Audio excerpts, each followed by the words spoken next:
Yeah, hi, I'm Freddie. I'm the event organizer of the event. So I'm the guy who basically puts it all on. The first time I heard of this event, I don't know if it's organised by yourself the whole time, it must be 25 years ago. It is gone. No, that was a different man. Yeah, that was the original Mind Body Spirit was 30 years ago. Actually, this year, a man named Louis put that on. He ran it for many, many, many years up until 2017. He's passed away now, unfortunately. So there was a gap, and nobody was doing it basically, and it's such a shame. It's such a good show. So we started again, our own version, I suppose, in 2019. And we've been running it since, with the exception of COVID, obviously. Do it slightly differently insofar as that it's free admission. We have this year 210 free talks, and workshops are all free as well. So the whole idea is that it's even if you're acquainted with this kind of, the holistic world or not acquainted, it's open to everybody. So, and people come, they can experience what they want to experience. They can do it for free. There's no, there's no limitations on people that kind of way. And, we've a huge amount of stands, 260 stands at this particular show. So there's a huge variety and something hopefully that everybody will find interesting. Not all things they'll find, but they'll find something that will resonate with them, hopefully. And you're on for 3 days every year, yeah?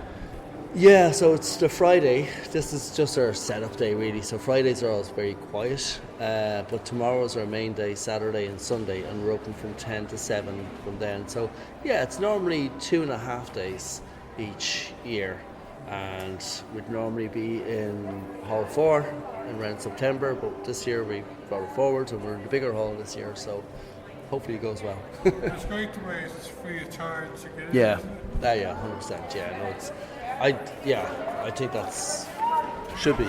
Yeah. All keeping us summer. And you find, like, over the last few years since you're doing this, and maybe going back further, like since you've been aware of it, that there's much of a growth in interest in spirituality, or is it the same kind of niche every year? I don't know. I'm not going to lie and say I don't know. I mean, we're generally quite busy over the weekend, not so much on the Friday. It's certainly grown. The show has gotten bigger each year, and I presume people are more open to it. They maybe not be as religious in the traditional sense, but they're still, have that want in their lives, as we all do, or most of us do.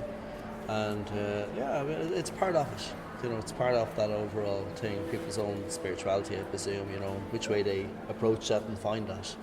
So is it coming back next year? I'll wait and see at the end of the weekend. I never know. The plan is yes, but I mean, look, honestly, it takes me about 6 months to pull the show together, and it's a lot. And so it's just each year I enjoy it to a certain extent, but it's a lot of work. So, and it's obviously it's a free admission event and all that jazz. So it's we don't really get any money.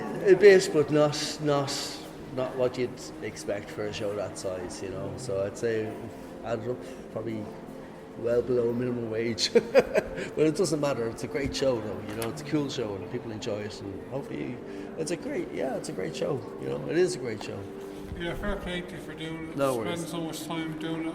I was first aware of your predecessor's one back in 2000, around then. Yeah. Today is my first day actually coming over the last 25 years. But, yeah. Fair play to you. Not at all. Well, look, glad to keep it going anyway. As I said, it was Louis. I never met the man personally, but he started this. He kept it going for many, many years, and I'm glad that at least we can keep going in some form anyway, so it's still there for people anyway. So thank you so much. Thank you. Thanks very much. Take care.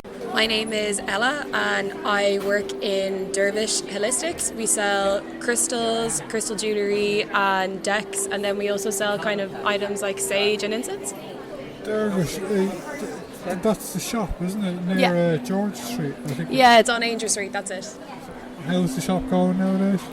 It's going good. It's very nice. I've worked here for the last 3.5 years. I've loved it. It's a really nice environment, and the people are always very friendly coming in. So it was a tough challenge to get through COVID, was it? Yeah, it was definitely. I was actually hired around the time of COVID. It's difficult because, it's a small environment and you're getting, if people were sick at the time, it was like 2 weeks out. But we managed through, and then I think after COVID, there was like a new wave of people kind of in touch with their spirituality and kind of gravitating towards it. So it became good from that. My name is Veronica O'Reilly and I'm from Healthy Habits in Wicklow, and we're selling healing music and healthy wraps. Are you personally big into spirituality yourself here? Yes, I actually am a member of a Catholic community called the Servants of Love. Oh, so you're a sister, are you? A nun? Yeah, we're more like a monk really, because we sing the Psalms a lot and a few other things. Is today your first time at this event? No, we've done this show for many years.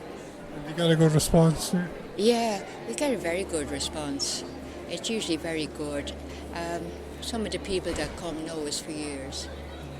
I'd say it's fairly busy on the weekend, is it? Yeah, we'll be flat out tomorrow and Sunday.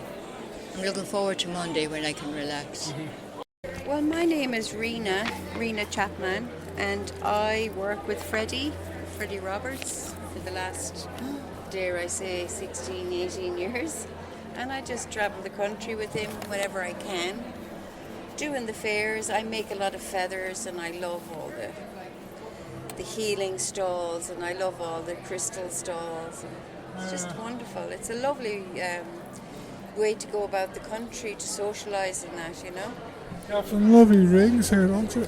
Yeah, I love rings. I actually make rings as well. I make all my own feathers, bottle all my stuff, grow my own herbs. And yeah, this is my hobby really, I'm really struck by the rings, like the collection you have over there is unreal, isn't it? Yeah, I've been kind of buying and selling rings for a long time, and then what you see is the kind of the high tide sweepings down through the years, so it's a collection. If you have 100 rings, you'll sell one, but if you only have 4 rings, you'll sell nothing. You need the collection. I work with the feathers, I work with birds, crows specifically. I can keep them wild if they fall from the nest. And I always highlight the plight of the crow. That's why the shop is called the Crow's Feather. The actual crow is extinct in Ireland. There's only 4 of the species left. Shoot the crows. He's based in Dublin, are you? I'm from County Clare. I have an auntie living down there, Milltown Malby. Milltown Malby, yeah. Did you go to the Willy Week? I've never been there, no. It's lovely. County Clare is amazing. Amazing. Hi, my name is Maria. I'm from Argentina and I have a stand here for spiritual and intuitive art. I channel messages from my higher self and from the masters, and they tell me basically what message and what should I paint, and each paint has a specific channel message to share with the world about love, compassion, about that we are pure energy. So I'm here very excited sharing this art with the people here on the RDS. Yeah, it's very colourful art. That's one thing I think about spirituality. If you want to have the right attitude, you should be have a colourful outlook. I think personally a lot of people, even some people involved in religion, are not very colourful. Do you agree? So in the beginning I was surprised with the color, but they pointed me which color should I use for each paint. So I truly believe that each color has their own vibration. So each color is related with the message of the art. So I'm very inspired. Do you have many customers in Ireland? A few. I'm just starting with this. It's barely very, very fresh and new. So, but if anyone is here around, please join and come to the RDS to stand number 172. So my name is Tibi, and I'm here with Flow Matters, flowmatters.ie. We are specialized in incense. We have a big variety of incense from Indian, Japanese, Tibetan, Nepalese. So I'm here to represent the company. I've only got interested in incense in the last few years. It's lovely. The ones I use are mainly Darshan. Do you know them? Do you? Yeah, I have them over here. This is, Let's have a look. Darshan, it's Satya Nakchampa. This is some of their range. Also, another option is Golden Nag. It's also made in India. If people are looking for something that it's a bit more natural, we have the Goloka range, and also have a premium range from Cycle.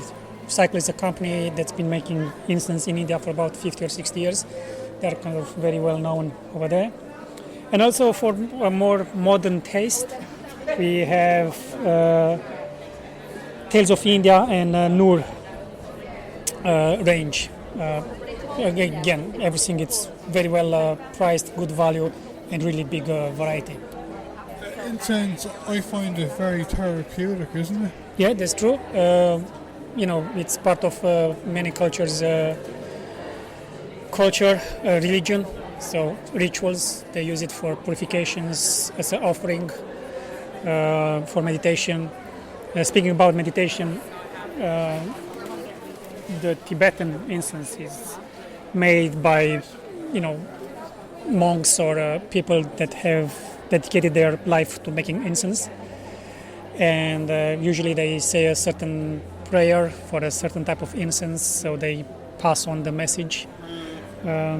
So it is therapeutic. You mentioned incenses in a lot of different cultures, like even in the West, even in Europe, in the Christian churches, they use it. And it goes back to, like, with Buddhism and other Eastern religions back thousands of years, isn't it? From my knowledge, it goes back to Egypt. It was used first to mummify the bodies and, preserve them, and that's where the incense started to be used. Talking about that type of incense, we have resins, including Three Kings, Cathedral, Copal, frankincense, and one more, but I can't remember the name, which is pure resin as it used to be used in the region, as you mentioned, back in the day. So now it's available as well in Ireland, as I said. And indeed, it's been used in many cultures, including in the European culture, in Christianity, in the church, as myrrh or frankincense that's being burned in the church during service. I know you can buy some incense at some places that's really cheap, but my personal experience is if you buy cheap incense, it's rubbish. Do you agree with that? Unfortunately, I don't. Very cheap. Yeah, because we have you cannot even say that you pay what you get the experience for what you pay. Nag Champa, which is made by Satya Sai Baba in India, it is cheap. They produce big quantities. They are all over the world. It's cheap incense, and we have it at below €2. Okay, and it gives what people want. A lot of people even meditate based on Nag Champa, and they're very happy about it. And when you do the price per stick, you have 12 sticks in a box. You're talking 12 cents per stick. Okay, and then you move to really premium incense, which is this Japanese range, where you end up paying like €50 for a box of 30 sticks. So you pay €1, €1.50 for a stick. But it's like the very top. But you can also buy Japanese incense at around 10 cents per stick in packs of 60. So I know it not necessarily cheap means bad. It just means a different taste. If you are more into natural ingredients and no chemicals or anything like that, then of course you go more toward Japanese incense or Tibetan incense per se. If you don't mind a little bit of artificial essence, artificial aroma that's being used to create that stronger smell, of course you will find that in the Indian one. But that's around all the time. So sorry for not agreeing with you. I can understand if you don't burn incense very often that you might want to buy expensive incense. But I personally do burn a lot of incense in my room, and I use a lot of it. So I personally stick with the only ones I know are really Darshan and Ham. But they're two good brands, aren't they? Darshani. Darshan, D-R-S-H-A-N. Let me see. It's from India. Hari Darshan. I think, I'm not sure. It's a different box. Yeah. So Hari Darshan. That's one here. And it's not that expensive, $245. The entire, indeed, it smells very nice, as you can probably sample here. It's lovely, yeah. Yeah, it is lovely. And as you said, it's not cheap, but it's not that expensive either. So you're taking 20 cents per stick, which is acceptable, I'd say. And it's less than the price for bag of tea when you make a cup of tea or so. So I think incense is affordable. Of course, you can splash out and go for something more expensive, but it's not something that people cannot reach easily. Thanks very much. My pleasure. Hi, I'm Nicole, and I am advocating for creativity and poetry here today at the Mind Body Experience in Dublin. And you have a book out here? I have a poetry book out, yes, it's called Limitless, Sharing the Word or the World Through Love's Eyes, because I think this world is in desperate need of more love, and what we focus on gets bigger, so let's all focus on love so that love gets bigger. Are you from Ireland yourself?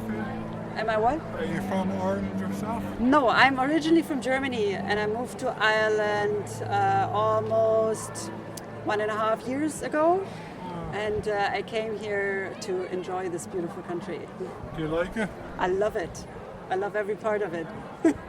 Thanks very much. Do you want to say something quick in German? In German? Yeah. For 10, 20 seconds. For 10, 20 seconds? What shall I say in German again? You want to say a greeting. Habt einen schönen Tag. Have a nice day. What's that? Thanks very much.